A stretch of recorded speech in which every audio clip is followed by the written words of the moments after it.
সুপ্রিয় দর্শক, আসসালামু আলাইকুম রহমতুল্লাহি ওয়া বারাকাতুহু।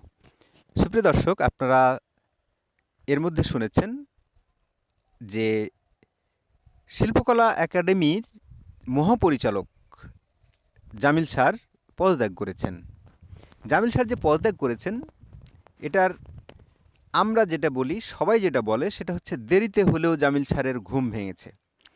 অর্থাৎ জামিল স্যার কিন্তু এই মৌলবাদীদের খপ্পরে পড়া লোক না। জামিল স্যার তার ছেলে হারানো একজন মানুষ, অর্থাৎ সম্ভবত তার ছেলের নাম দীপঙ্কর। দীপঙ্কর হত্যার বিচার আওয়ামী লীগের সময় উনি বলেছিলেন, আপনাদের মনে আছে কি না, যে আমার ছেলের বিচার আমি চাই না, কার কাছে চাইব, ইত্যাদি ইত্যাদি। তারপরেও বাংলাদেশ সরকার, তৎকালীন শেখ হাসিনা সরকার কিন্তু এই বিচারটি করেছিলেন। বিচারটি করে কয়েকজনকে ফাঁসির আদেশও দিয়েছেন। এখন কি অবস্থায় জানি না, তাদেরকে যেভাবে দ্বন্দ্বপ্রাপ্ত আসামিদেরকে সবাইকে ছেড়ে দেওয়া হচ্ছে, তাদেরকে ছেড়ে দেওয়া হয়েছে কিনা আই ডোন্ট নো। কিন্তু জামিল আহমেদ সেই ব্যক্তি যিনি কিনা বলেছিলেন যে আমি সঠিক বিচার বা ন্যায্য বিচার পাবো না, বিধায় আমি বিচারটি চাই না। এই জামিল স্যার বাংলা একাডেমির মহাপরিচালক হবেন, এটা আমরা ভাবতে পারিনি, চিন্তাও করতে পারিনি, অন্তত এই সময়ে। উনি চমৎকার লোক, উনি চমৎকার একজন যোগ্য ব্যক্তিত্ব, উনি একজন আর্টিস্ট, ওনাকে মহরথী বলা হয়। ওনার মতো একজন ব্যক্তি যিনি কিনা মৌলবাদ, উগ্রবাদ এগুলোকে সমর্থন করেন না, ওনাকে চেয়ে চেয়ে দেখতে হলো বইমেলাতে শতাব্দী ভবর সেই স্টলটি ভেঙে দিতে। তাকে চেয়ে চেয়ে দেখতে হলো যে কিভাবে মব এসে একটা স্যানিটারি ন্যাপকিনের ফ্রি একটা স্টল, এখানে সেবাদানকারী একটা প্রতিষ্ঠানকে, স্যানিটারি ন্যাপকিনের দোকানকে উঠিয়ে দেওয়া হয়। জনাব জামিল স্যারকে চেয়ে চেয়ে দেখতে হলো যে কিভাবে মৌলবাদীরা একের পর এক সকল নাট্য, মঞ্চ, অনুষ্ঠান সব নষ্ট করে দিচ্ছে, বিঘ্নিত ঘটাচ্ছে। জামিল স্যারকে চেয়ে চেয়ে দেখতে হলো মৌলবাদীদের উনি কন্ট্রোল করতে পারছেন না।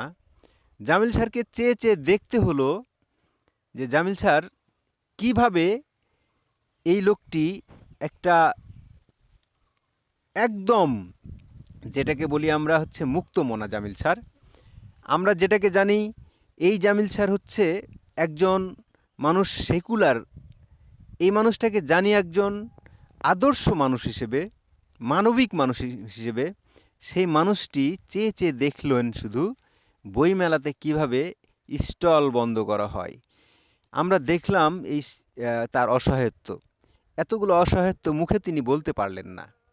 উনি যে অজুহাতগুলো দিলেন, উনি যে অজুহাতগুলো দিয়ে উনি শিল্পকলা একাডেমি মহাপরিচালক পদ থেকে যে উনি ইস্তফা দিলেন, সেটা আসলে ভিন্ন কথা।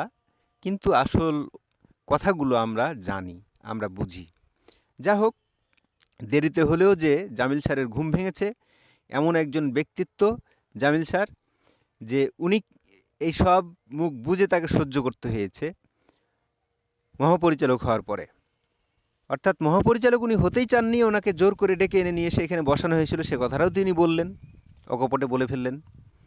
যাই হোক, এইরকম দেরিতে হলেও যে ঘুম ভেঙেছে জামিল স্যারের, এটার জন্য সাধুবাদ জানাই। এরকম আরও কতগুলো মানুষের ঘুম ভাঙা প্রয়োজন।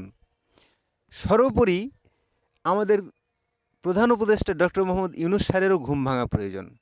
কারণ হচ্ছে এই তৌহিদি জনতা, এই মব কালচার, ভায়োলেন্স, এগুলো আদতে কোনো ভালো কিছু বয়ে আনে না স্যার।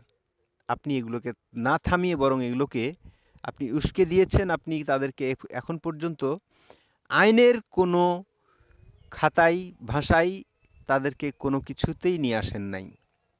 সুতরাং উচিত ছিল তো স্যার এই হাসনাতকে অ্যারেস্ট করা, উচিত ছিল তো স্যার এই যারা ৩২ নম্বর বাড়ি ভাঙা, তারপর হচ্ছে যারা বইয়ের স্টলে গিয়ে হামলা করে স্টল বন্ধ করে দেয়, যারা কিনা স্যানিটারি ন্যাপকিনের একটা ফ্রি স্টল, নারীদেরকে সেবা দেওয়ার জন্য যে স্টলটি ছিল, সেই স্টলটিকে ভেঙে ফেলে দেওয়া, এটাকে তো স্যার উচিত ছিল আপনার তাদেরকে অ্যারেস্ট করা। আপনি সেটা করেন নাই স্যার। যা হোক, আমার মতের সাথে আপনাদের ভিন্নতা থাকতেই পারে দর্শক। আপনাদের ভিন্ন মতকে আমি রেসপেক্ট করি। দর্শক, আমার চ্যানেলটি নতুন, সাবস্ক্রাইব করে সাথে থাকবেন। দর্শক, কথা হবে অন্য কোনো একটা ভিডিওতে, অন্য কোনো একটা প্রসঙ্গ নিয়ে। সে অপেক্ষায় ভালো থাকবেন, সুস্থ থাকবেন। আসসালামু আলাইকুম রহমতুল্লাহি ওয়া বারাকাতুহু।